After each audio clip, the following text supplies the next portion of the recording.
విశ్వాసం. ఆ విశ్వాసంలో మనం అందరూ కూడా ఏమవ్వాలి? కట్టబడాలి. అన్ని విశ్వాసాలు లేవండి, ఒకే విశ్వాసం. ఇప్పుడు రకరకాల విశ్వాసం లేదండి, రకరకాల విశ్వాసం లేదండి, ఒకే విశ్వాసం. ఇప్పుడు వీళ్ళు ఏమయ్యారు? వీళ్ళు ఒకే విశ్వాసంలో వీళ్ళందరూ కూడా ఏమవ్వారు? కట్టబడ్డారండి ఏకముగా. ఆ మాట మనం చదువుదాం. ఏకముగా అపోస్తుల కార్యం, దాని గురించి అక్కడికి వెళ్ళవలసి వచ్చిందండి. అపోస్తుల కార్యములు 4వ అధ్యాయం 32వ వచనంలో ఈ విధంగా రాయబడి ఉంది. విశ్వసించిన వారందరూ ఏక హృదయం, అంటే ఒకే మనస్సు, ఒకే హృదయం, ఒకే విశ్వాసం అండి. అన్ని రకాల విశ్వాసాలు లేవు పరిశుద్ధ గ్రంథంలో, ఎక్కడా లేవండి. గ్రంథంలో ఆదికాండం నుండి ప్రకటన గ్రంథం వరకు ఒకే బోధలో నడిపించబడ్డారు, ఒకే విశ్వాసంలో నడిపించబడ్డారు, ఒకే పానీయం వాళ్ళు పానం చేశారు, అందరూ తిన్నది కూడా ఒకే మన్నా అండి. అన్ని రకాలు లేవు, ఒకే విశ్వాసం. కానీ ఈరోజు మనుషుల్లో ఈ యొక్క తారతమ్యాలు ఎలా వచ్చినాయి అంటే నాకు నిజంగా తెలియదు. మొదటి శతాబ్దంలో ఉన్నంత విశ్వాసము, మొదటి శతాబ్దంలో ఉన్నంత ఆప్యాయత మిగతా వచ్చేటప్పటికి ఏమైందంటే క్రమేపీ విభిన్నమైన బోధలు వచ్చేసి విశ్వాసాలు ఏమొచ్చేసిందంటే మార్పు వచ్చేసింది. వీళ్ళందరూ ఎలా ఉన్నారంటే విశ్వసించిన వారందరూ ఏక హృదయమును ఏకాత్మను గలవారయుండిరి, ఎవడను తనకు కలిగిన వాటిలో ఏది తనదని ఆలోచించుకొనలేదు, వారికి కలిగినదంతయు వారికి సమిష్టముగా ఉండెను. ఇదియుగాక అపోస్తులు బహు బలముగా ప్రభువైన యేసు పునరుద్ధానమును గూర్చి సాక్ష్యం ఇచ్చిరి, దైవ కృప అందరి యందు అధికముగా ఉండెను. చూడండి, మాటలు గుర్తుపెట్టుకోండి. భూములైనను ఇండ్లైనను కలిగిన వారందరూ వాటిని అమ్మినే వాటి వెల తెచ్చి అపోస్తుల పాదాల యొద్ద పెట్టుచూ వచ్చురు. వారు ప్రతి వానికి వాని అక్కర కొలది. ఇది ఎప్పుడు ఉన్నప్పుడు సమాజంలోనే సంఘాల్లోనే ఇంచేపు లాగడమే. ఇంచేపు ఏం చేస్తున్నారండి?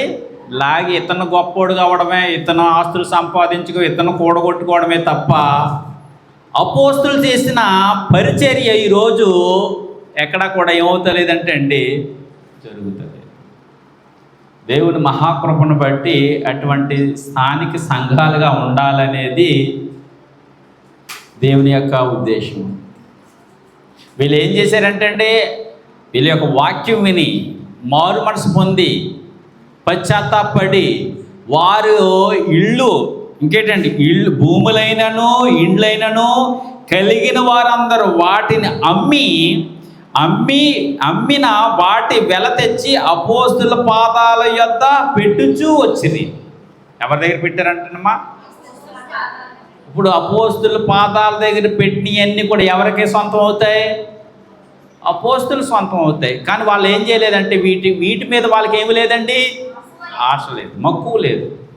అందు గురించి వీళ్ళు ఏం చేశారంటే ఎవరైతే పేదలు ఉన్నారో, ఎవరైతే అక్కర్లో ఉన్నారో, ఎవరైతే ఆహారం లేక బాధపడుతున్నారో, ఎవరైతే వస్త్రం లేక బాధపడుతున్నారో వాళ్ళందరికీ ఈ తెచ్చినవన్నీ కూడా ఏం చేశారండి? వాళ్ళు పంచిపెట్టారు. ఇది సంఘంలో జరిగించవలసిన కార్యక్రమం.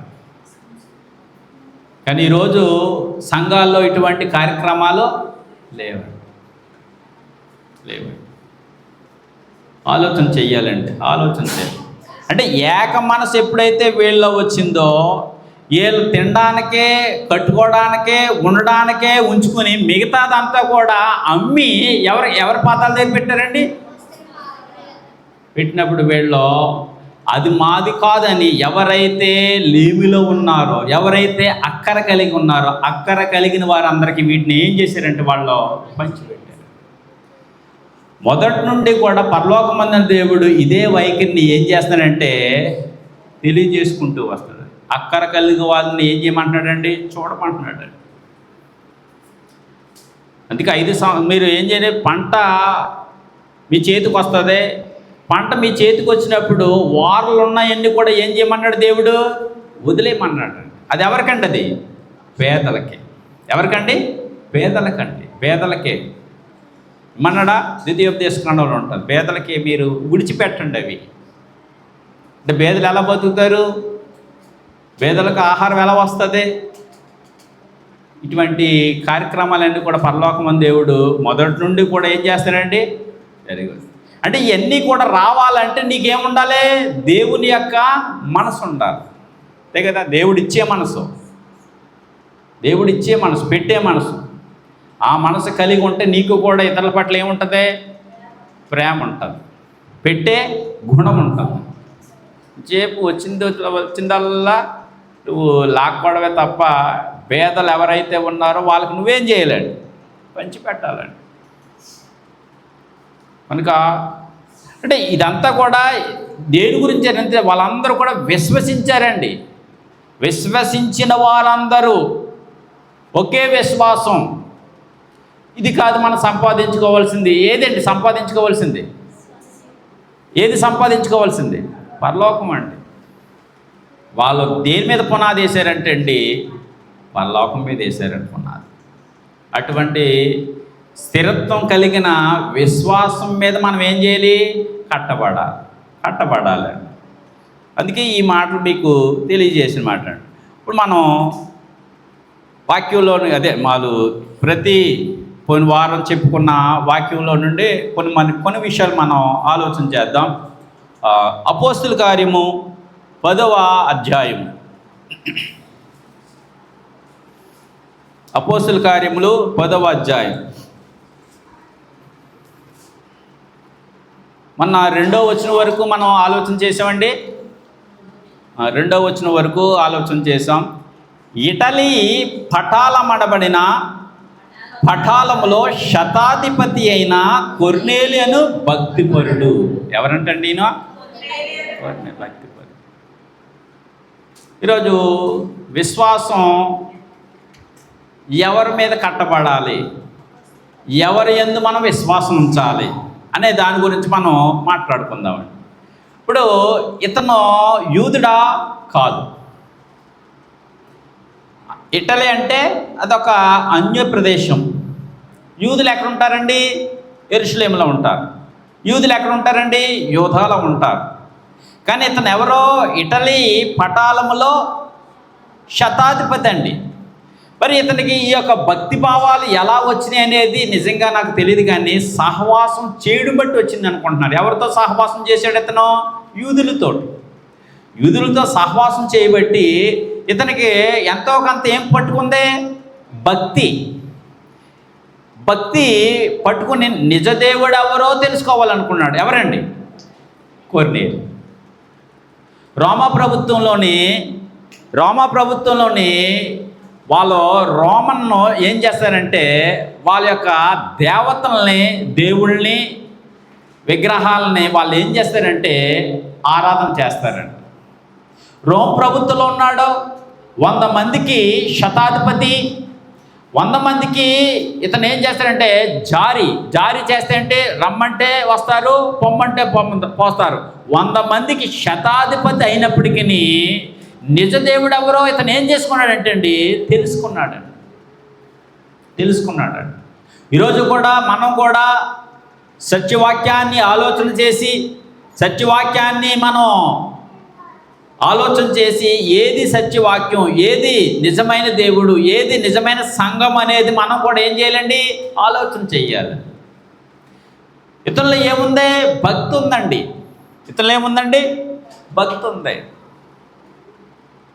రోమా ప్రభుత్వంలో ఉన్నప్పటికీ రోమా అధికారులు ఏం చేస్తారంటే వారు ఏం చేస్తారంటే వారు సాధారణంగా పూజించే దేవుళ్లను, దేవతలను కొర్నేలు ఏం చేయలేదండి? పూజించలేదని మనకు అనిపిస్తుంది ఈ వాక్యంలోని. ఎవరండి? కొర్నేలు.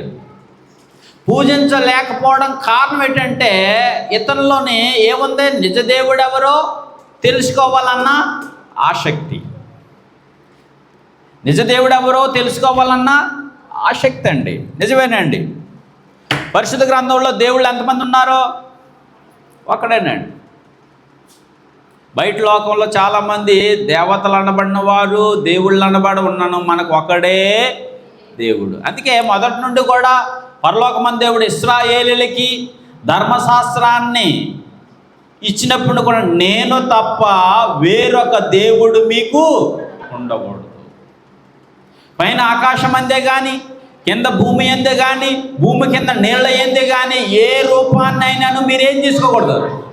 ఇది ఫస్ట్ నుండి కూడా పరలోకమందు దేవుడు అనుసరిస్తున్న వైఖరి అండి. అంటే రోమా ప్రభుత్వంలో ఏముంటారో, రోమా ప్రభుత్వంలో సాధారణంగా పూజించే ఎవరుంటారండి? దేవుళ్ళు అనబడిన వారు ఉంటారు, దేవతలు ఉంటారు. కానీ కొర్నేలి మాత్రం వీటేటిని కూడా ఆయన ఏం చేస్తలేదండి? పూజిస్తలేదు.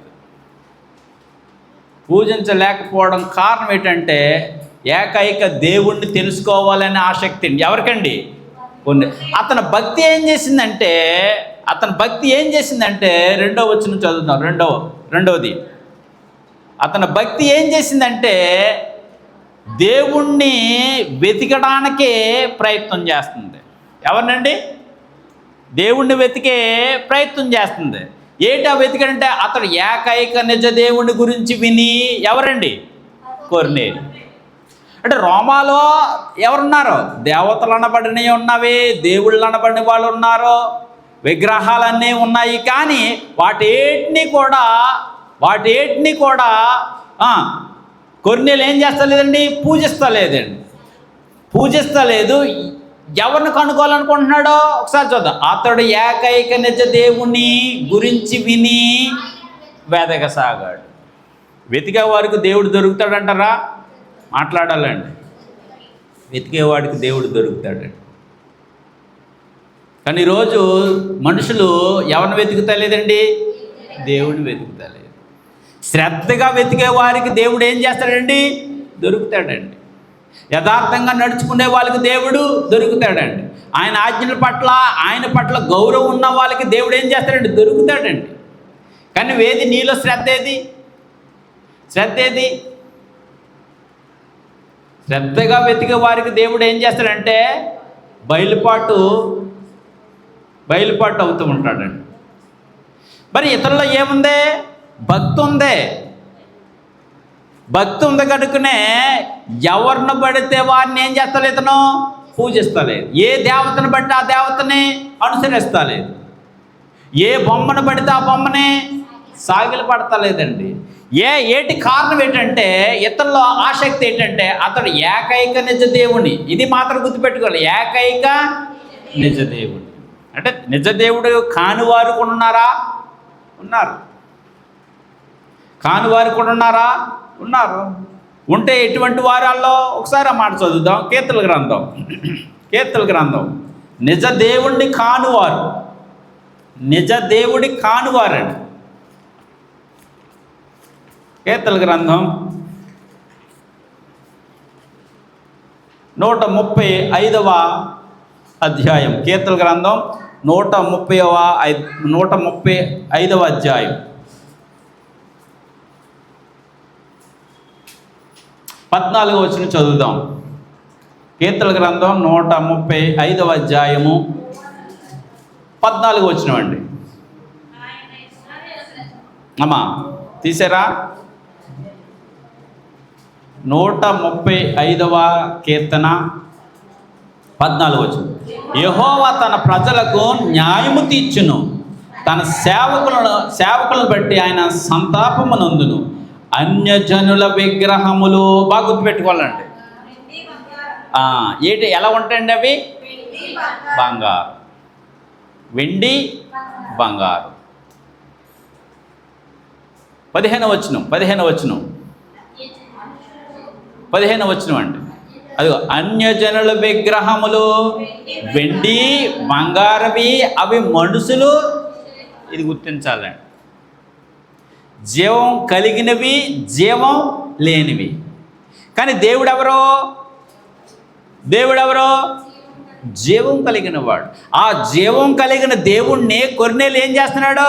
వెతుకుతున్నాడండి. ఎవరు నిజమైన దేవుడు? రోమ్ ప్రభుత్వంలో చాలామంది దేవతలు ఉన్నారు, దేవుళ్ళు ఉన్నారు, కానీ వాటిని ఏటిని కూడా పూజిస్తారు.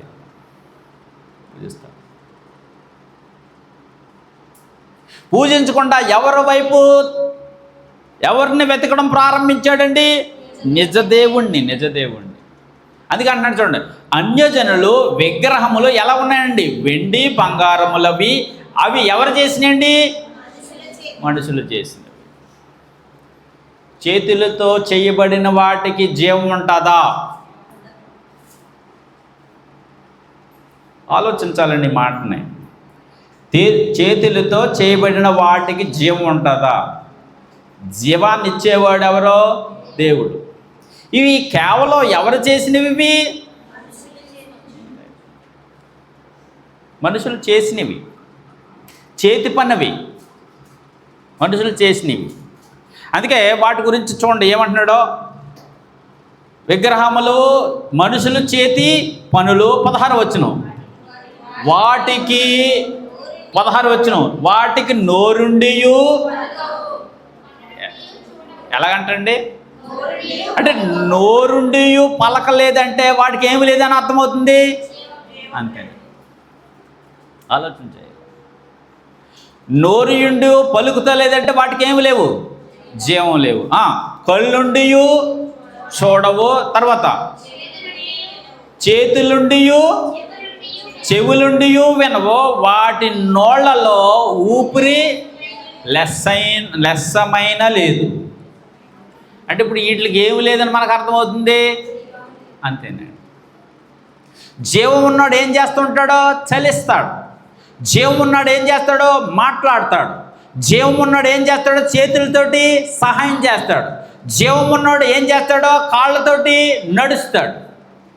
జీవం ఉన్నాడు ఏం చేస్తాడో? కళ్ళుంటే చూస్తాడు.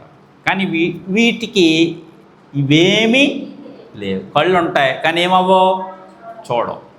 నోరు ఉంటుంది కానీ నోరుండియు మాట్లాడు. కాళ్ళు ఉంటాయి, కాళ్ళుండియు నడవలేవు.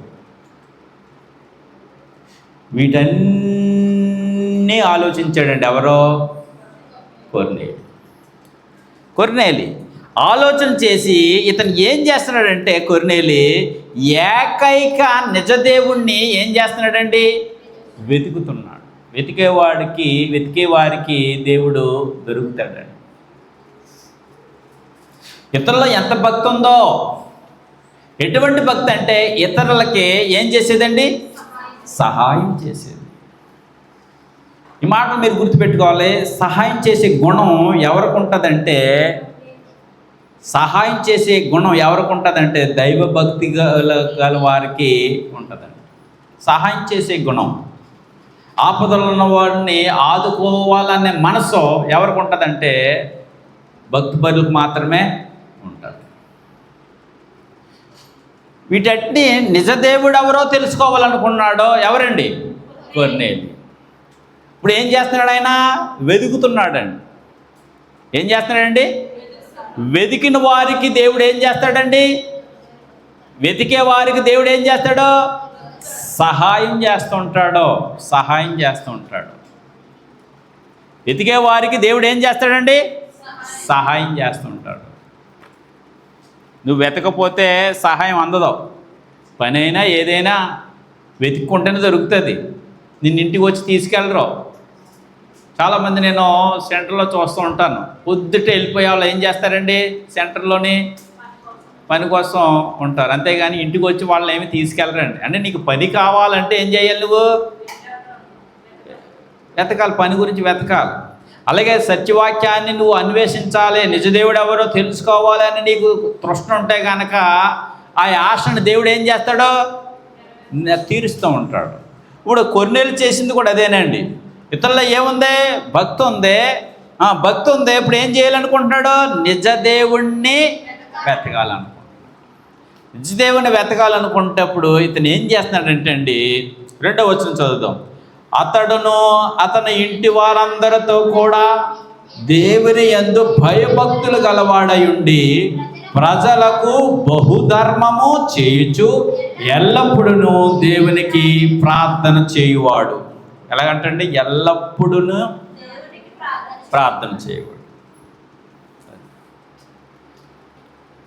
ఇలా చూడండి, అతడును అతని ఇంటి వారందరితో కూడా దేవునికి భయభక్తులు గలవాడై ఉండి ప్రజలకు బహుధర్మము చేయొచ్చు, ఎల్లప్పుడూ దేవునికి.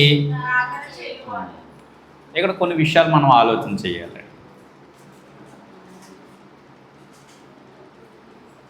ఏమేం చేస్తున్నాడంటే దేవునికి ఏమో భయభక్తులు కలుపరుస్తున్నాడు, ప్రజలకేమో బహుధర్మం చేస్తున్నాడు. ఎలా చేస్తాడు బహుధర్మం? అప్పుడప్పుడు కాదండి, పుట్టినరోజులకి, పెళ్లి రోజులకి, జ్ఞాపకార్థము కూడికలకి కాదండి. ఎప్పుడండి?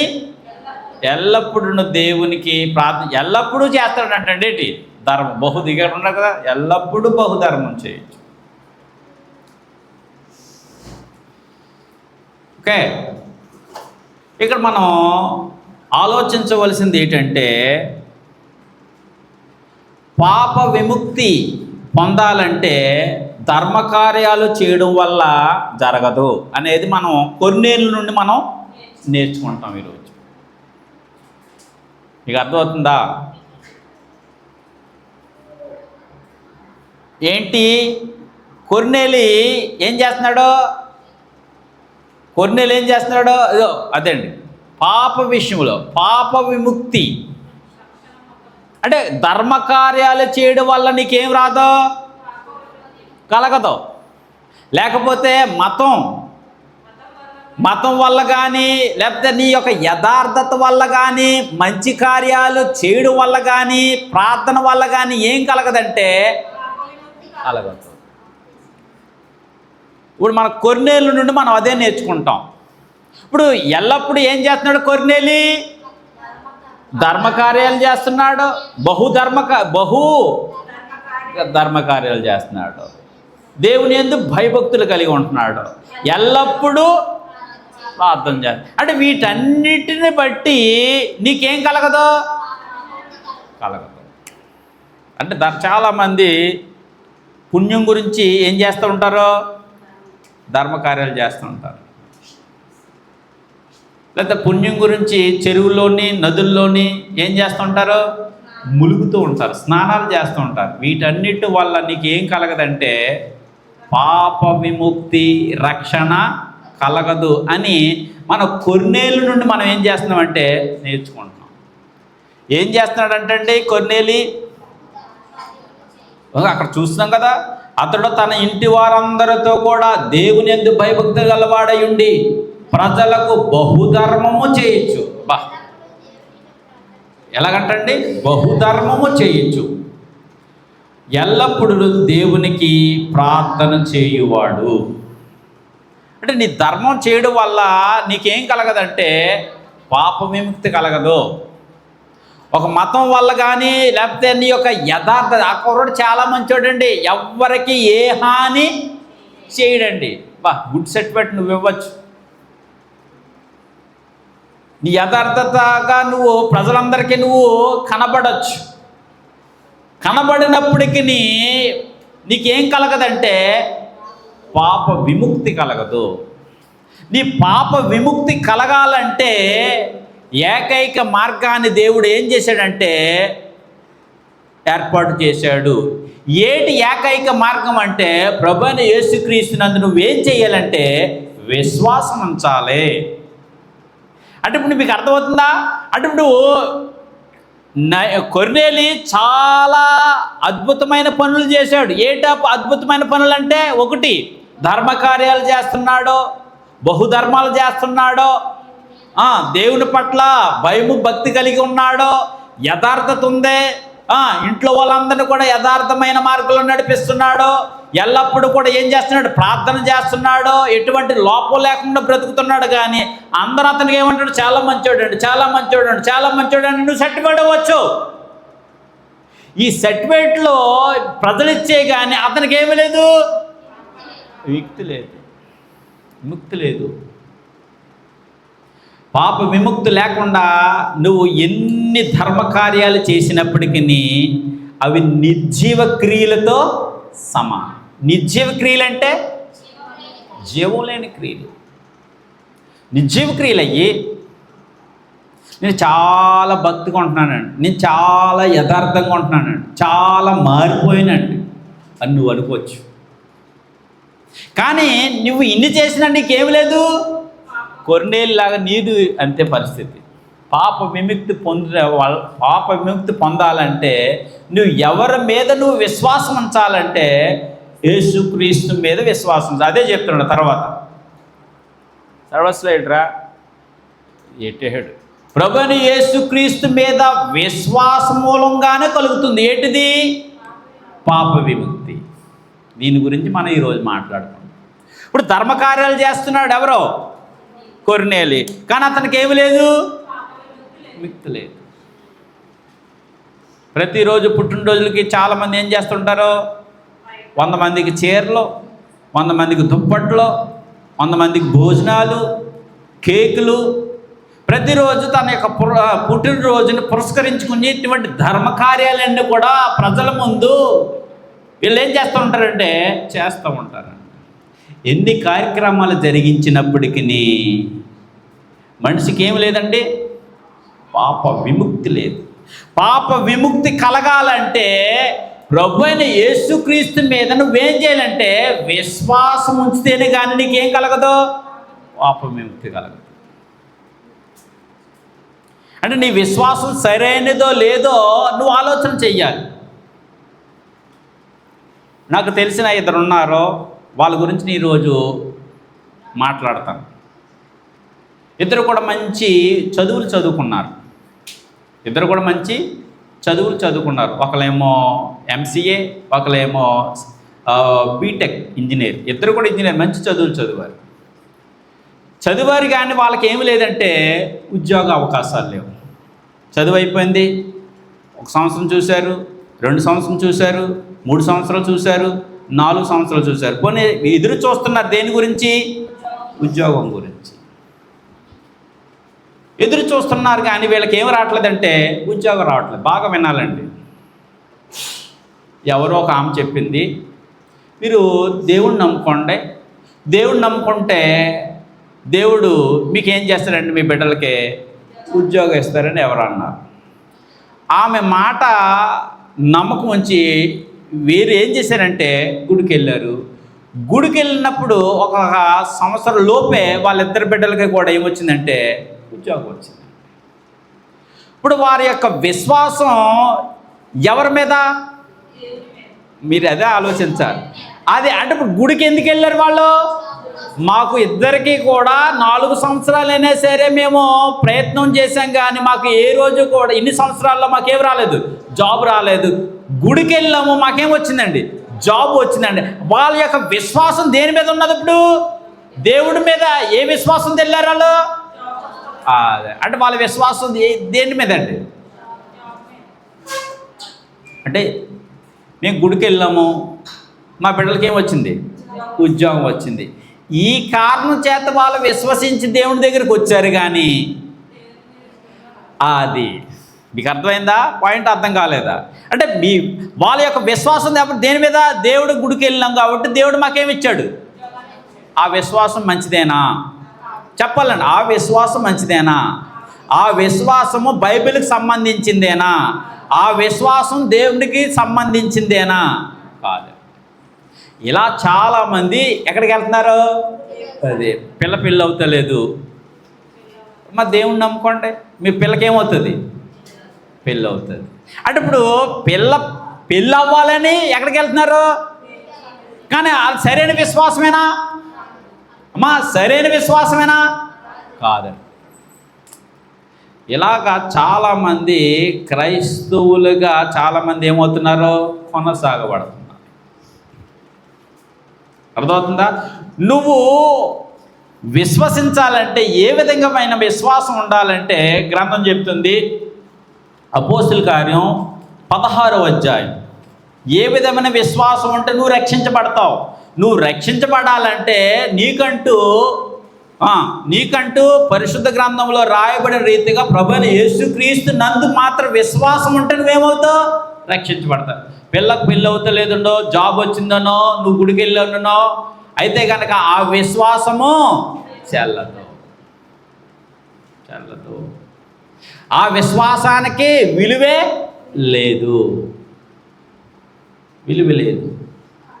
మరి ఎవరి మీద విశ్వాసం ఉంచాలి, దేని మీద విశ్వాసం ఉంచాలని గ్రంథం చెప్తుందంటే అపోస్తుల కార్యములు 16వ అధ్యాయము 31వ వచనములో ఈ విధంగా రాయబడి ఉంది.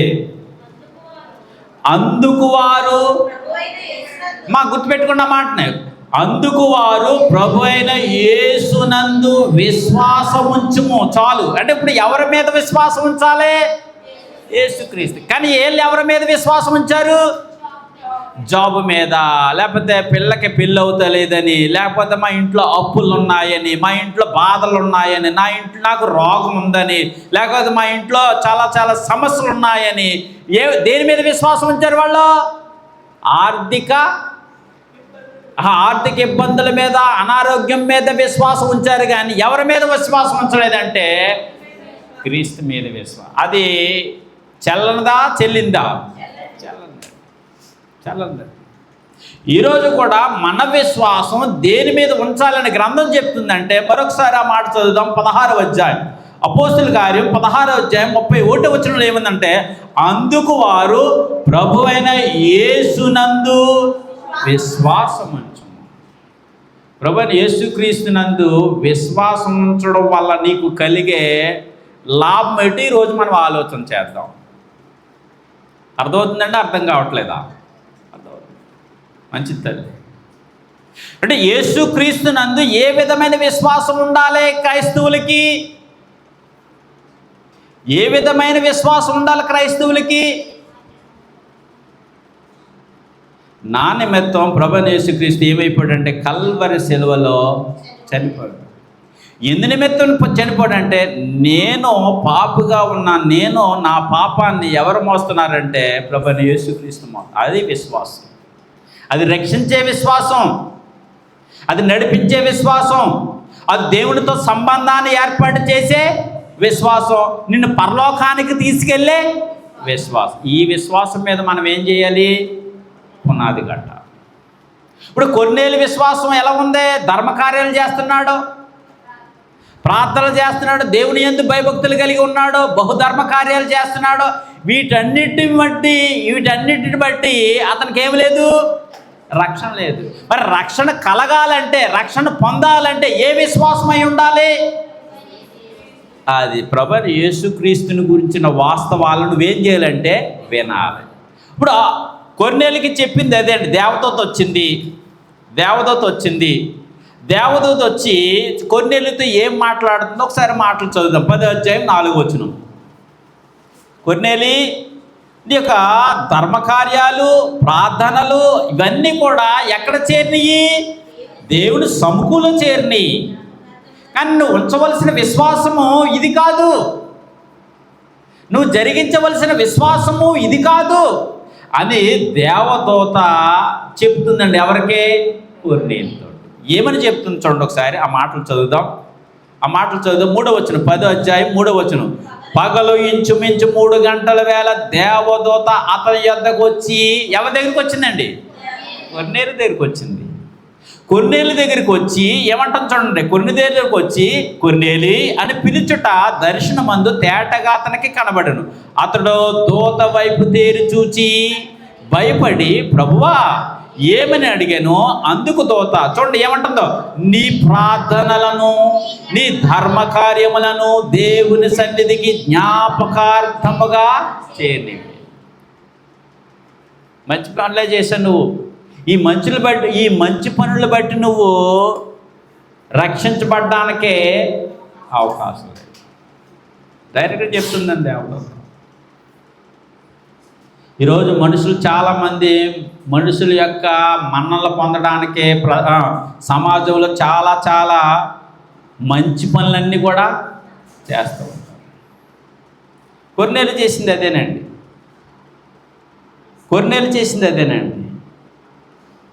దేవదూత అంటుంది, దేవదూత వచ్చి ఏమంటుంది? అతడు దూత వైపు చూచి భయపడి, ప్రభువా ఏమని అడిగాను? అందుకు దూత, నీ ప్రార్థనలను, నీ ధర్మకార్యములను దేవుని సన్నిధికి జ్ఞాపకార్థముగా చేరినవి.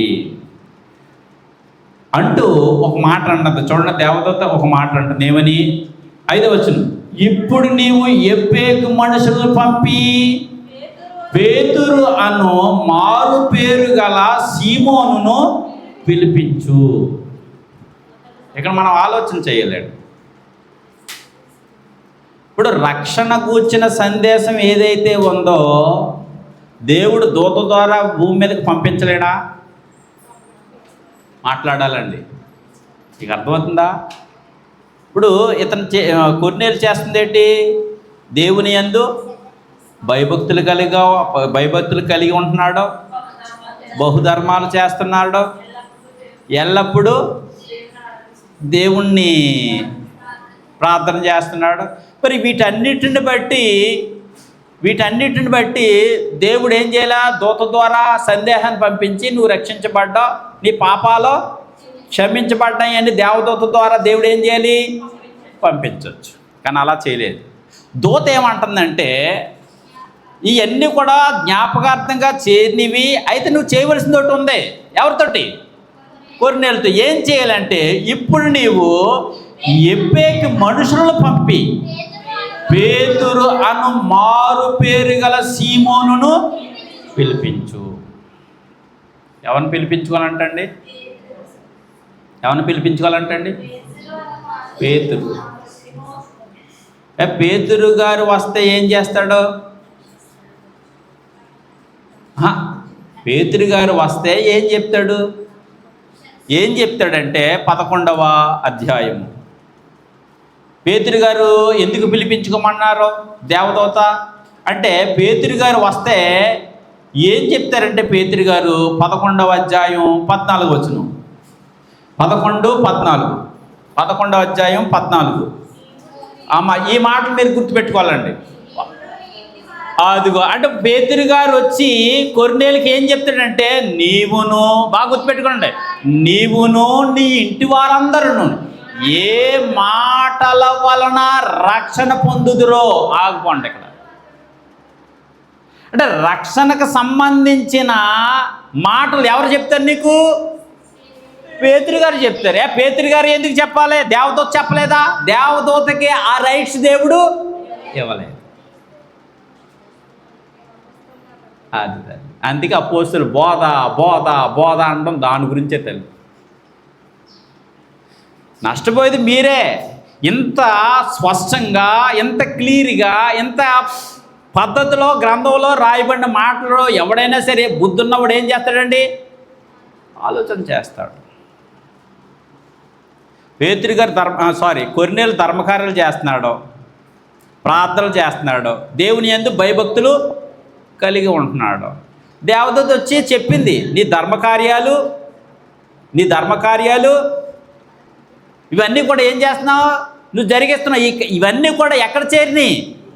దేవుడి సముఖంలోకి వచ్చినాయి అని చెప్పి, నువ్వు రక్షించబడాలంటే, నీవును నీ ఇంటి వారందరూ కూడా రక్షించబడాలంటే నువ్వు ఎవరి దగ్గరికి వెళ్ళాలి? ఇప్పుడు ఎవరిని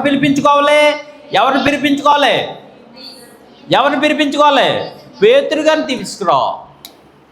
పేతురు గారు ఏం చెప్తారంటే, చూడండి, పేతురు గారు ఏం చెప్తారు? నీవును నీ ఇంటి వారందరూ ఏ మాట వలన రక్షణ పొందుతురు. అంటే ఏది పడితే ఆ మాటలు వెంటే నీకేం కలగదని అర్థమవుతుందా తల్లి? దాని గురించి ఈ వాక్యం. నేను పలానా సంఘంలోనండి, పలానా పాస్టర్ గారు ఆ మాటలు చెప్పాడండి, విన్నానండి, విని ఏం పొందాను నేను? చల్లదో. ఆ విశ్వాసం చల్లదు, ఆ రక్షణ చల్లదు. నువ్వు రక్షించబడాలంటే, నీ విశ్వాసంలో కొనసాగబడాలంటే ఏ మాటల వలన, చూడండి, నీవును నీ ఇంటి వారందరూ ఏ మాటల వలన రక్షణ పొందుతురో ఆ మాటలో అతడు నీతో చెప్పునని. ఏది పడితే ఆ మాటల వెంటే రక్షించబడ్డానికే అవకాశం ఉంది. ఈరోజు చాలామంది యూట్యూబ్లో రకరకాల బోధలు, రకరకాల మాటలు, రకరకాల వాక్యాలు తెగ అంటున్నారు. జీబీ వేస్ట్ అవుతుంది అంతే తప్ప దానివల్ల నీకు కానీ, నీ కుటుంబానికి కానీ, నీ విశ్వాసానికి కానీ ఎటువంటి ఉపయోగం లేదంతే. ఉపయోగం లేదంతే. నువ్వు మనసులో అనుకుంటావో, లోకలు అనుకుంటావో, లేకపోతే ఏమనుకుంటావో అది నీ ఇష్టం. గ్రంథ ప్రకారంగా నీ విశ్వాసంలో బలపరచబడాలంటే నువ్వు ఏ బోధ వినాలి? ఏ బోధ వినాలి? అపోస్తుల బోధ తప్ప మరి ఏ బోధ కూడా వినడానికి అవకాశం లేదని గ్రంథం చెప్పింది. నేను చెప్పలేదు గ్రంథం. నేనైనా సరే అపోస్తుల బోధ తప్ప వేరొక బోధ చేశాను అనుకోండి, నేను శాపగ్రస్తుని అవుతాను. నా మాటలు విన్న మీరు కూడా ఏమవుతారంటే శాపగ్రస్తులు. మనం దేవుని దగ్గరికి వెళ్ళేది శాపానికి కొని తెచ్చుకోవడానిక, విశ్వాసంలో బలపరచబడ్డానిక? బలపరచబడాలి. పేతురు గారికే ఎందుకు అవకాశం ఇచ్చాడంటే, పేతురు గారికి తాళపు చెవులు దేవుడు ఏం చేశాడంటే పేతురు గారికి ఇచ్చాడండి. పరలోకపు తాళపు చెవులు ఎవరికి ఇచ్చాడండి? పరలోకపు తాళపు చెవులు అంటే పరలోకానికి వెళ్ళడానికి మార్గాన్ని ఎవరికి ఇచ్చాడంటే పేతురు గారికి ఇచ్చాడు. అందు గురించి పేతురు దగ్గరికి వెళ్ళు. పేతురు దగ్గరికి వెళ్తే నీవును నీ ఇంటి వారందరూ ఏ మాటల వలన మీరు రక్షణ పొందుతారో, అంటే ఏ మాట పడితే ఆ మాటలు వింటే నీకేం కలగదు? రక్షణ కలగదు. ఏ మాటలు పడితే ఆ మాటలు వింటే నీ విశ్వాసం సన్నగిలుతుంది. ఏ మాటలు పడితే ఆ మాటలు వింటే నువ్వేమవుతావు? దిగజారిపోతావు. ఈ మాటలు వినడం వల్ల నీకు కానీ నీ ఇంటి వారికి కానీ ఉపయోగం లేదు. ఏ మాటలు వింటే నువ్వు రక్షించబడతావంటే అపోస్తలుడు పేతురు గారు ఉన్నాడు, ఎప్పేలో ఉన్నాడో అతని దగ్గరికి నీ యొక్క పనులు పంపించు, నీ సేవకులు పంపిస్తే అతను నీవును నీ ఇంటి వారును ఏ మాటల వలన రక్షించబడతాడో ఆ మాటలో పేతురు గారు నీకేం చేస్తారంటే బోధ చేస్తారు. అదవుతుందండి. మత్తయి సువార్త 16వ అధ్యాయం. పేతురు గారిని ఎందుకు పిలిపించుకోవాలి అని అంటే, పేతురు గారికి పరలోకపు తాళపు చెవిని పేతురు గారికి పరమ తండ్రి యేసుక్రీస్తు ఇచ్చాడు మాట అండి. 16వ అధ్యాయం మత్తయి సువార్త 16వ అధ్యాయం. ఇక్కడ రాయబడిన ఉద్దేశం ఏంటంటే, ప్రభువైన యేసుక్రీస్తు ఒక పట్టణం వెళ్తారు. ఆ పట్టణం పేరు ఫిలదెల్ఫియ కైసర్ ప్రాంతం. ఆ పట్టణం వెళ్ళినప్పుడు శిష్యులను ఏమంటాడంటే ప్రభువైన యేసుక్రీస్తు, మీరు ప్రజల దగ్గరికి వెళ్ళి నన్ను గురించి వాళ్ళు ఏమనుకుంటున్నారో కనుక్కోండి అని పంపిస్తారు. యేసుక్రీస్తు పంపించినప్పుడు శిష్యులందరూ కూడా యేసుక్రీస్తు దగ్గరికి వచ్చి, నువ్వు బాప్తీసం ఇచ్చే యోహాననియు, లేకపోతే ఏలియానియు, లేకపోతే ఇర్మియాను, లేకపోతే ప్రవక్తలలో ఒకడనియు చెప్పుకుంటున్నారు. అక్కడ ఉన్న ప్రజలందరూ ఎవరి గురించి?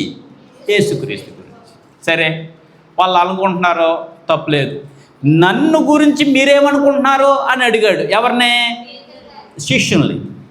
శిష్యుల్ని అడిగినప్పుడు పేతురు గారు ప్రభువైన యేసుక్రీస్తుకి సమాధానం చెప్తున్నాడు. ఏమని? 16లోని పేతురు గారు సమాధానం చెప్తున్నాడు. ఏమని?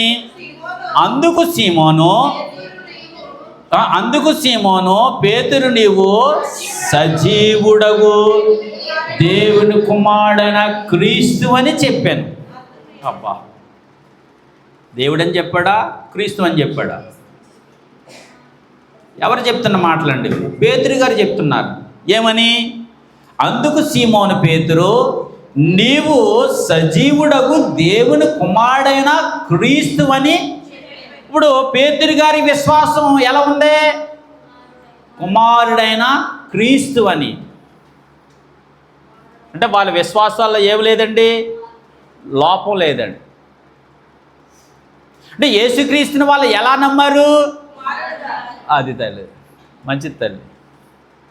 కానీ ఈరోజు లోకంలో మనుషులు అదండి, వద్దండి. ఆ విశ్వాసం ఏమన్నాను నేను? చల్లదండి తల్లి. యేసుక్రీస్తు దేవుడండి, ఆయన నమ్ముకున్నాక బాగుందండి, నా అప్పులు తీరినాయండి, నా ఇబ్బంది తొలగినాయండి, నాకు ఉద్యోగం వచ్చిందండి. ఆ విశ్వాసం పనిచేస్తుందండి? ఆ విశ్వాసం పనిచేద్దండి. మరి పేతురు గారు ఏ విశ్వాసం? నీవు దేవుని కుమారుడైన క్రీస్తు అని. అంటే ఇప్పుడు వాళ్ళ యొక్క విశ్వాసం దేని మీదండి? కుమారుడైన యేసుక్రీస్తు. నువ్వు ఎవరు పంపించారు? దేవుడు పంపించాడు.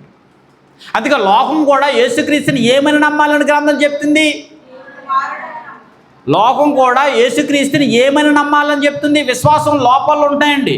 మత్తయి సువార్త యోహాను సువార్త 17వ అధ్యాయం 20వ వచనం. 17వ అధ్యాయం 20వ వచనం. అమ్మా అందరూ తీయండి. అంటే విశ్వాసాల్లో ఏముండకూడదు? లోపాలు ఉండకూడదు. ఆ లోపం ఉంటే కనుక నీ విశ్వాసం చెల్లనిది. అందుకే ప్రభువారు చెప్తున్నారు ఏమని చూడండి, ఇలా చూడండి తల్లి, ఇదిగో మరియు నీవు నన్ను పంపితవని. అంటే ఎవరు పంపారు యేసుక్రీస్తుని? దేవుడు పంపాడు. అంటే ఇంత స్పష్టంగా గ్రంథంలో రాయబడి ఉంటే ఈరోజు మనుషుల్లో ఏమి లేదండి, సరైన విశ్వాసం లేదు. సరైన విశ్వాసం లేదండి, సరైన అవగాహన లేదు. ఎలా పడితే అలాగా దేవుని యొక్క మాటల్ని, దేవుని యొక్క కుమారుణ్ణి ఏం చేస్తున్నారో తెలియజేస్తున్నారు. ప్రజలకు తెలియజేస్తున్నారు. అందుకే చూడండి ఏమని, మరియు నీవు నన్ను పంపితవని. అంటే లోకము ఎవరు పంపారని నమ్మాలి? క్రీస్తుని ఎవరు పంపారండి? దేవుడు పంపాడు. అందుకే ఏమంటున్నాడు చూడండి, మరియు నీవు నన్ను పంపితవని లోకమున అన్నట్లు. అంటే నీ విశ్వాసం ఎవరు పంపాలని ఉన్నారు? నీ విశ్వాసం యేసుక్రీస్తుని ఎవరు పంపారని నువ్వు విశ్వసించాలి. తండ్రి పంపాడు. ఆయన అంతటా ఆయనే రాలేదు, తండ్రి పంపితే వచ్చాడు. తండ్రి యొక్క చిత్తాన్ని నెరవేర్చడానికి వచ్చాడు. ఎవరండి? యేసుక్రీస్తు. కానీ ఈరోజు యేసుక్రీస్తుని ఏమంటున్నారండి?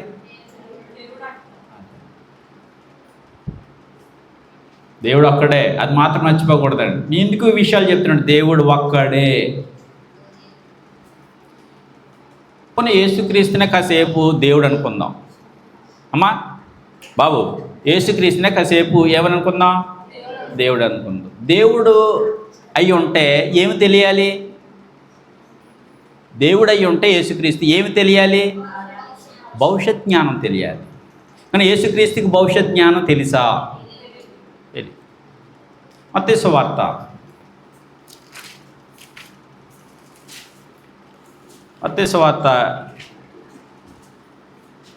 24వ అధ్యాయం.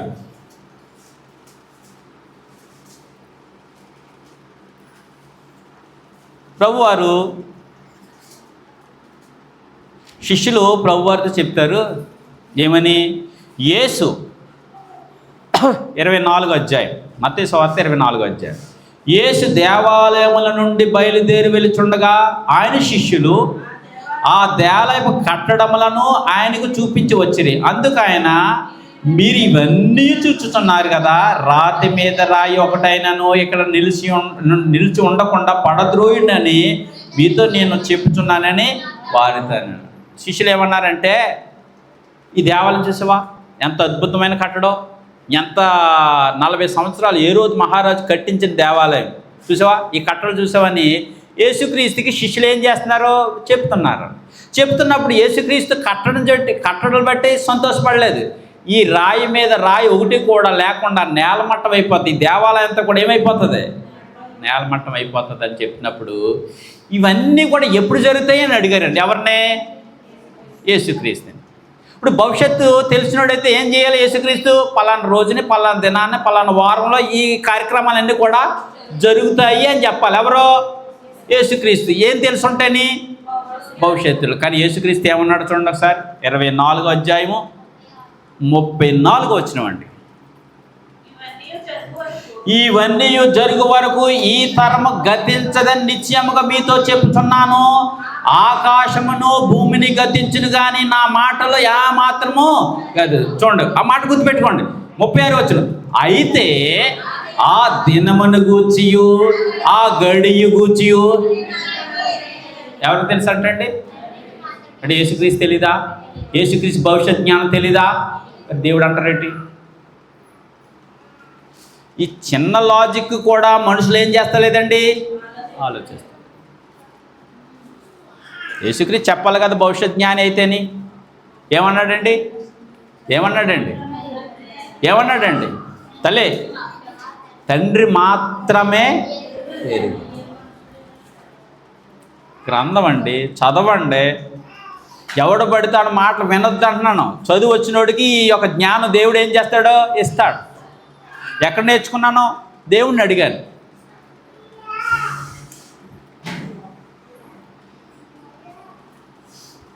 అంటే ఎవరికి తెలుసండి? దేవుడికి మాత్రం. అంటే యెషయా గ్రంథంలోని దేవుళ్ళుగా అనుకుంటున్న వారికి దేవుడు ఏం చేస్తాడంటే శవాలు విసురుతున్నాడు. ఎటువంటి శవాలు? యెషయా గ్రంథం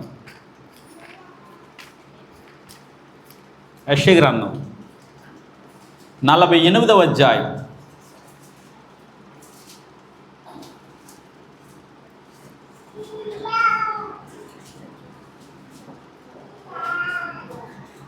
యెషయా గ్రంథం 48వ అధ్యాయం.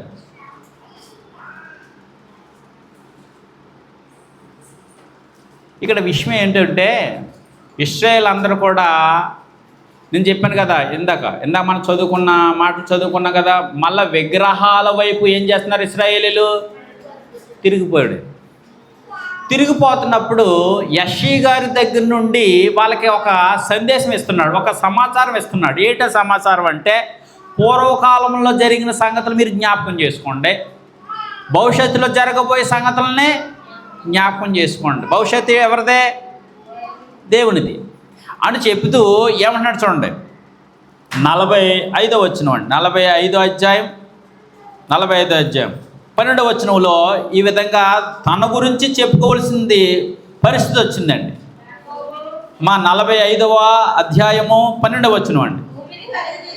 అదిగోండి, అంటే వీళ్ళు ఏం చేశారు? టోటల్గా విగ్రహాల వైపు తిరిగేశారు. తిరిగిన కారణం చేత యెషయా ద్వారా మరలా దేవుడు ఎవరో చెప్పుకునే పరిస్థితికి వచ్చింది. చూడండి, భూమిని కలగజేసిన వాడును నేనే, దాని మీద నరులను నేనే సృజించి నా చేతిలో ఆకాశములను విశాలపరచెను, వాటి సర్వ సమూహమునకు నేను ఆజ్ఞించి తిని నీతిని బట్టి కోరేసిని.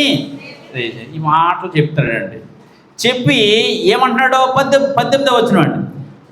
ఆకాశమునకు సృష్టికర్తకు యెహోవాయే. ఎంత స్పష్టంగా రాయబడిందండి. ఆకాశాన్ని సృజించిన వాడు ఎవరండి? దేవుడండి. నరుని చేసింది ఎవరండి? దేవుడండి.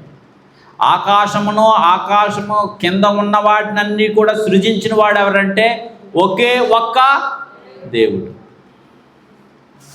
అంటే ఏమన్నా చూడండి, ఆకాశములకు సృష్టికర్తకు యెహోవాయే దేవుడు. ఆయన భూమిని కలగజేసి దాన్ని ఏం చేశాడండి? స్థిరపరిచాడు. ఆయన మాత్రమే దేవుడు.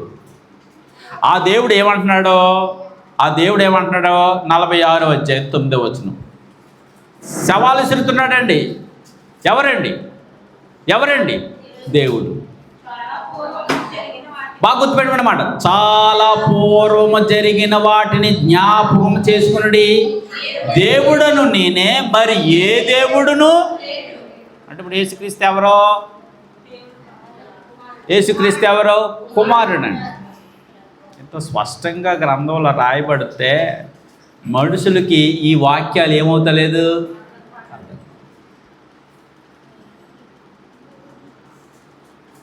అండ్ నేనేమో మీకు బైబిల్లో ఉన్నది చూపిస్తున్నాను, సొంత మాటలేనని చెప్తున్నాను. చెప్పాలండి, బుర్రున్నవాడు ఎవడైనా సరే ఇప్పుడు ఏం చేయాలి? ఇప్పుడు ఆలోచించే. నీకు బుర్ర లేదు కాబట్టి నువ్వేం చేస్తున్నావు? ఆలోచిస్తలేదు. ఎవడ పడితే ఆడ మాట నువ్వేం చేస్తున్నావంటే నమ్ముతున్నావు. ఆ విశ్వాసం చెల్లదని గ్రంథం చెప్తుంది. ఆ విశ్వాసం ఉండదో నిలబడదని గ్రంథం చెప్తుంది.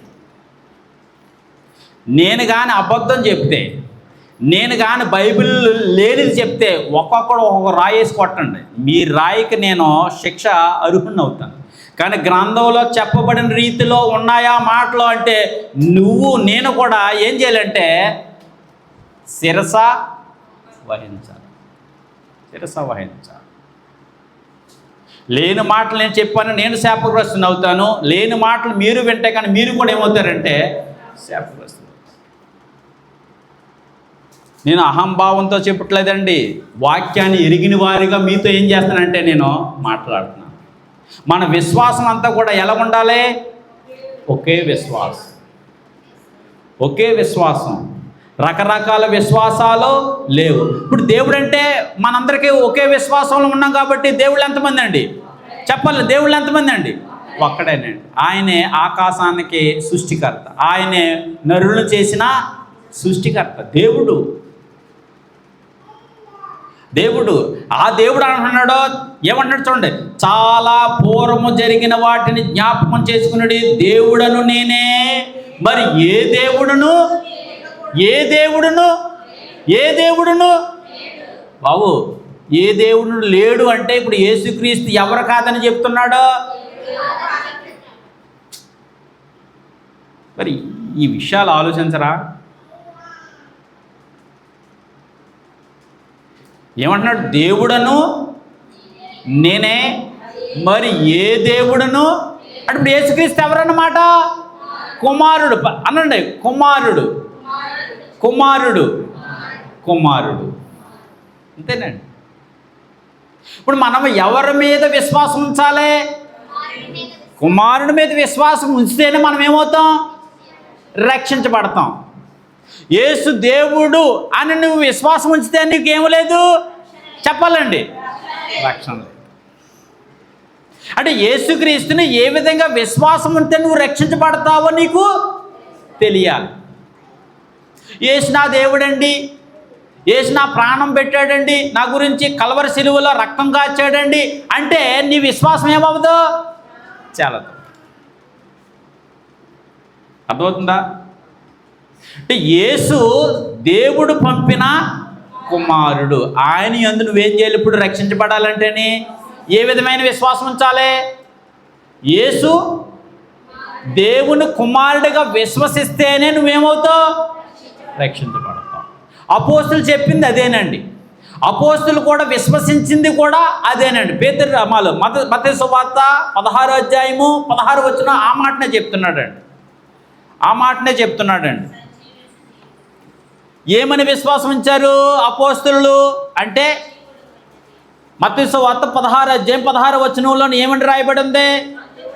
అందుకు సీమోను పేతురు ఎవరంటండి? నీవు సజీవుడగు. చాలండి, ఆ మాట దృఢాయిపోయింది. అందుకు సీమోను పేతురు నీవు సజీవుడగు దేవుడువు అంతే కదా. వాళ్ళకి తెలియదండి, పేతురు గారికి తెలియదే? పేతురు గారికి తెలియక నోరు జారారు అనుకుంటారా? ఆయన అన్నీ తెలుసుకున్నారండి. ఎవరండి?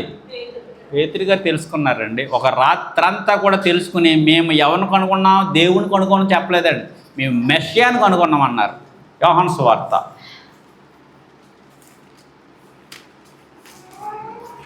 సువార్త ఏమనుకోకండి, 10 మినిట్స్లో ముగించేస్తాను. విషయాలు చెప్పబడుతున్నప్పుడు మనం జాగ్రత్తగా ఆలోచన చేయాలండి. యోహాను సువార్త 1వ అధ్యాయం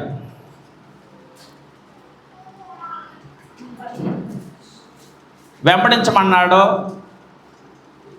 పరిచయం చేశాడు యోహాను గారు. ఎవరిని? యేసుక్రీస్తుని. ఇదిగో సమస్త యోహాను శిష్యులు ఉండగా అతడు నడుచుచున్న యేసు వైపు చూసి ఇదిగో దేవుని గొర్రెపిల్లని చెప్పాను. పరిచయం చేశాడు ఎవరో? యోహాను గారు. పరిచయం చేస్తే వీళ్ళు ఏం చేశారంటే యేసుని వెంబడించ మొదలుపెట్టారండి. 1వ అధ్యాయం 37వ వచనం.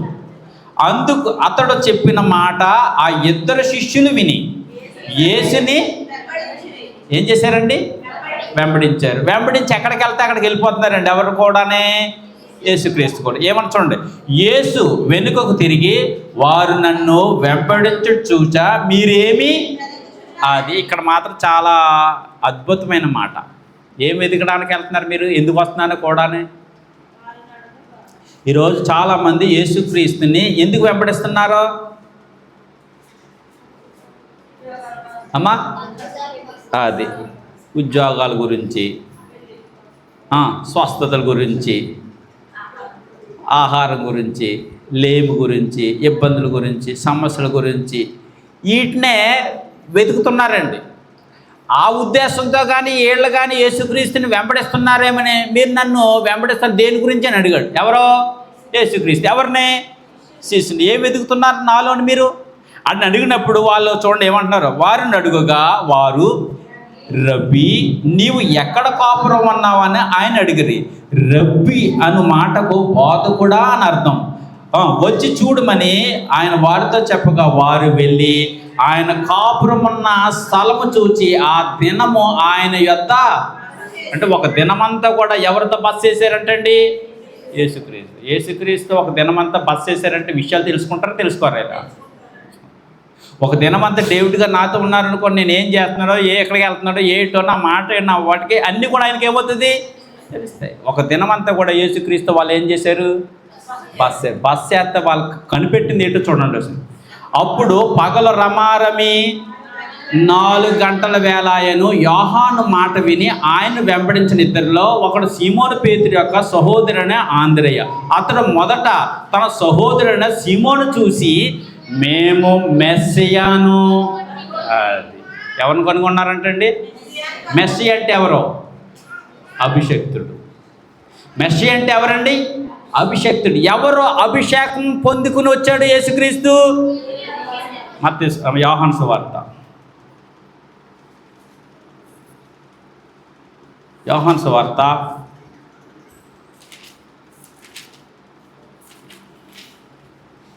10వ అధ్యాయం 36వ వచనం. మెస్సి అంటే ఎవరండి? మెస్సి అంటే రాజు, అభిషక్తుడు. ఎవరు అభిషేకం చేశారు యేసుక్రీస్తుని? అది ఆ మాట చదువుతున్నాం. 10వ అధ్యాయము 36వ వచనం. అమ్మా మొదట మాట వదిలేసావు. తండ్రి ప్రతిష్ట చేసి ఈ లోకములోనికి పంపాను. ఎవరిని? అందుకు కూడా ఆయన ఎవరు? ఇప్పుడు ప్రతిష్ఠింపబడిన మెస్సియా. ఇప్పుడు పేతురు యోహాను గారు ఎవరిని కనిపెట్టారు? మేము ఎవరిని కనుక్కున్నాం? మెస్సియాని కనుక్కున్నాం, దేవుణ్ణి కాదు. అంటే ఇంత స్పష్టంగా గ్రంథంలో రాయబడి ఉంటే మనుషులకి ఏమవుతా లేదు. ఇప్పుడు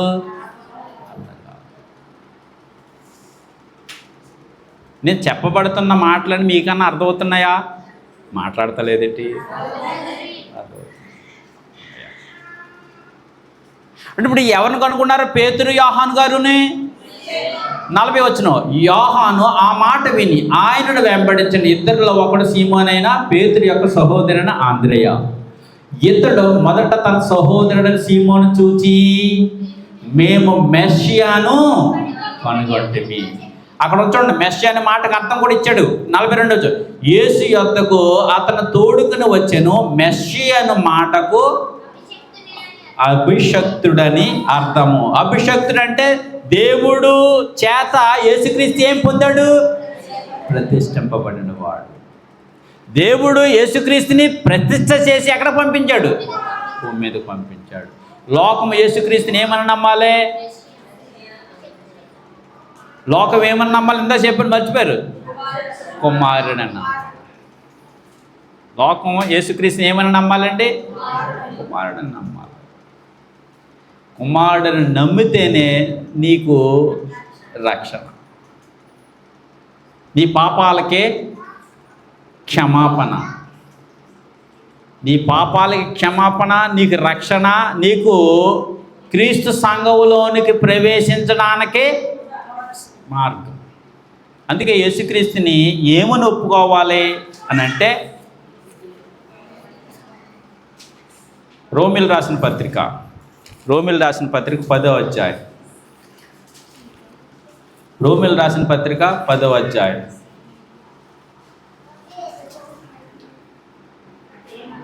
అమ్మా 9వ వచనం.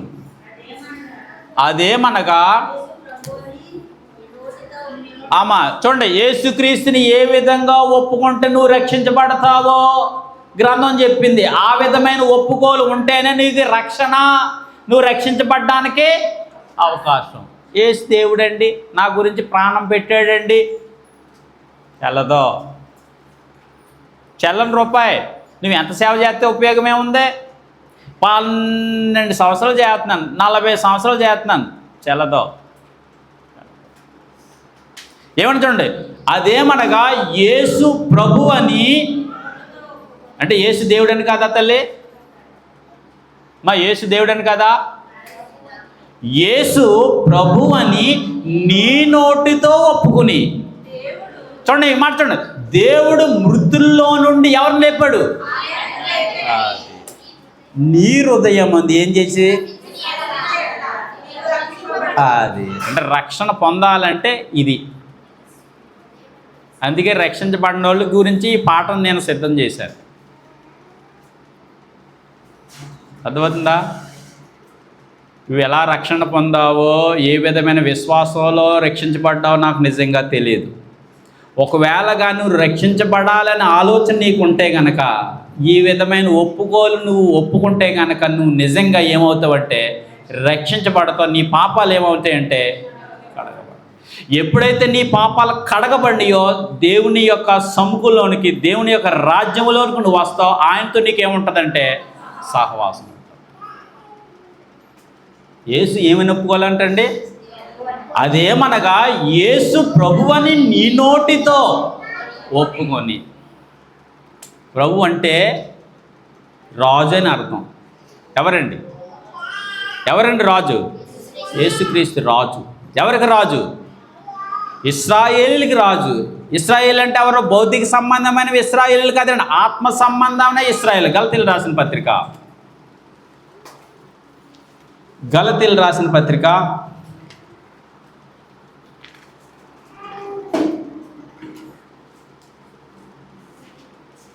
6వ అధ్యాయం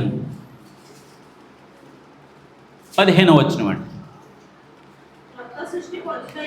క్రొత్త సృష్టి పొందుటయే గాని సున్నతి పొందుట ఎందేమీ లేదు, పొందకపోవుట ఎందేమీ లేదు. ఈ పద్ధతి చెప్పున నడుచుకుని వారందరికీ, అనగా దేవుని ఇశ్రాయేలీలకు సమాధానమును కృపయు కలుగునుగాక.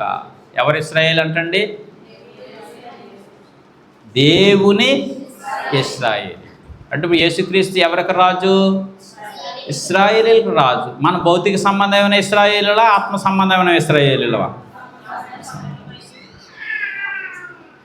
బాప్తీసం పొందితే నువ్వు భౌతిక సంబంధం, బాప్తీసం పొందకపోతే మాత్రం నేను చెప్పలేను. నువ్వు బాప్తీసంలో పొందితే కనుక నువ్వు దేవుని ఇశ్రాయేలు. ఆ ఇశ్రాయేలుకి ఎవరి సహాయం ఉంటుంది? ఆ ఇశ్రాయేలుకి ఎవరు భరోసా ఉంటుంది? ఆ ఇశ్రాయేలుకి అండ ఎవరు ఉంటారో? దేవుడు. అందుకే నిశ్చలమైన విశ్వాసంతో నువ్వు ఎప్పుడైతే ఉన్నావో, స్థిరంగా కట్టబడిన దానిగా నువ్వు విశ్వాసం ఉంచుతావో కదల్చరు. నిన్నెవరు కూడా ఏం చేయలేదు.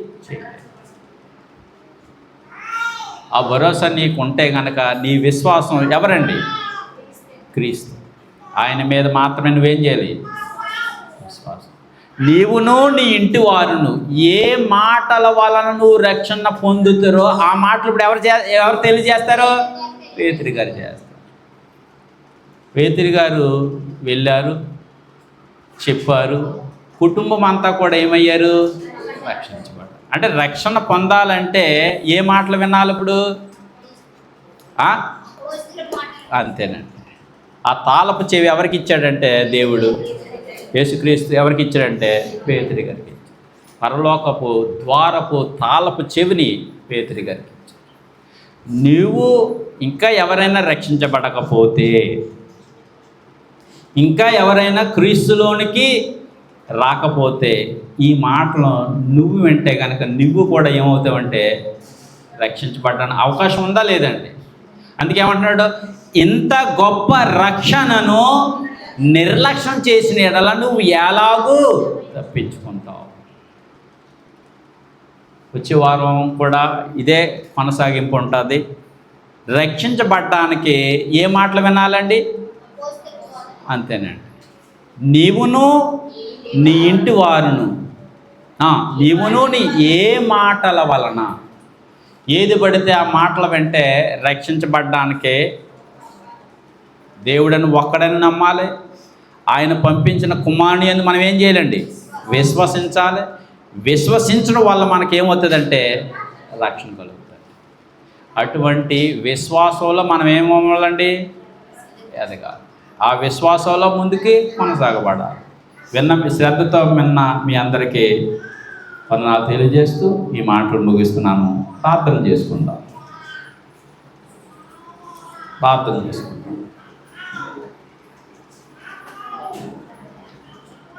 అర్థం చేసుకుందాం. మహాగణుడును మహోన్నతుడైన మా పరలోకపు తండ్రి, పరిశుద్ధ దేవా, మీకు స్తుతులు స్తోత్రాలు. ప్రేమించి భూమి మీద బ్రతికిస్తూ ఈ దినాన్ని సంపులో చక్కటి విషయాలు మేము నేర్చుకోవడానికి, నీ గ్రంథస్థం చేయబడిన మాటల ద్వారా మేము నేర్చుకోవడానికి మీరు మాకు ఇచ్చిన గొప్ప సమయాన్ని బట్టి, ఆలోచనను బట్టి మీకు స్తోత్రాలు మా తండ్రి. మేము ఏ విశ్వాసంలో ఉంటే మేము మెరుగుపడతామో, బాగుపడతామో నీ గ్రంథస్థం చేయబడిన మాటల ద్వారా మాకు నేర్పిస్తున్నందుకు నీ స్తోత్రాలు తండ్రి. ఆనాడు అపోస్తులందరూ కూడా ప్రభువైన యేసుక్రీస్తునందు విశ్వసించారు. నీవు సజీవుడైన దేవుని కుమారుడువు అని వారి విశ్వాసం మరి గ్రంథములో వెల్లడిపరిచారు. అదేవిధంగా మేము కూడా ప్రభువుని యేసుక్రీస్తునందు విశ్వాసం ఉంచితే మేము రక్షించబడడానికి అవకాశం ఉంది. మా నిమిత్తం క్రీస్తు ప్రభు కల్వరి సిలువలో చనిపోయారు అని మేము ఎప్పుడైతే ఆయన మీద విశ్వాసం ఉంచుతామో మా ప్రీతండి, మా పాపాలకి క్షమాపణ ఉంటుంది, మాకు ప్రాయశ్చిత్తం కలుగుతుంది. ఈ మాటలో గ్రంథములో అపోస్తుల ద్వారా రాయించినందుకు మీకు స్తుతులు స్తోత్రాలు మా తండ్రి. విన్న మాటలు ప్రతి ఒక్కరూ ఆలోచన చేసి ఎవరు కూడా నశించిపోకుండా మా ప్రీతండి, నీ కుమారుడైన యేసుక్రీస్తునందు విశ్వసించి మా ప్రీతండి మేము రక్షించబడి, మా బిడ్డలు రక్షించబడి, మా కుటుంబం మేము రక్షించబడటానికి మీరు మాకు అనుగ్రహిస్తున్న కృపను బట్టి మీకు స్తోత్రాలు, కృతజ్ఞతలు తెలియజేస్తున్నాం. విన్న మాటలు ప్రతి ఒక్కరూ ఆలోచన చేసి మరి చక్కటి విషయాలను మరి వివేకంతో ఆలోచన చేసి ఇంకా ఎవరైతే రక్షించబడలేదో, ఇంకా ఎవరైతే మారు మనసు పొందలేదో ప్రతి ఒక్కరు ఈ మాటల ద్వారా పురుకొల్పబడి మా ప్రియతండ్రి రక్షణ లేని వారికి రక్షణ సందేశం మరి నీ గ్రంథస్థం చేయబడిన మాటల ద్వారా జ్ఞాపకం చేశాం. విన్నవారు ప్రతి ఒక్కరు కూడా ఆలస్యం చేయకుండా రక్షించబడి నీ రాజ్యంలో ప్రవేశించడానికి ప్రతి ఒక్కరికి అవకాశాలు దయచేయమని ప్రార్థన చేస్తున్నాం. ఈ మా ప్రార్థన మనవులు మీ ప్రియ కుమారుడును మా రక్షకుడునైన యేసుక్రీస్తు నామములో ప్రార్థన సమర్పిస్తున్నాం. మా పరలోకపు తండ్రి, ఆమేన్.